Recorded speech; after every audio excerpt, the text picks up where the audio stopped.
ये कहे कोरोना ना हतनी खिलौना। बहुत बहुत सत्कार और सम्मान आप लोगों के बाद और आदरणीय नरेंद्र भैया से और सुनील पहलवान से कल के हम करी पहलवान पूछल भैया होगा का हमका भेंट दीदार लोगों से हो गया होत रही बात रही बात बात आप लोगों का दीदार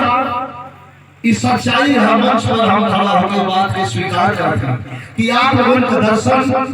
कौन भगवान के दर्शन से कम होने नहीं। आप ही लोगों के बीच में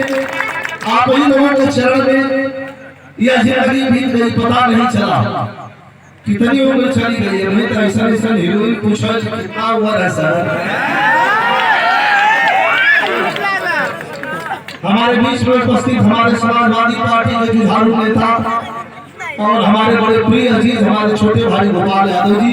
एक बार जोरदार ताली से आपको सम्मान करते हुए गोपाल भैया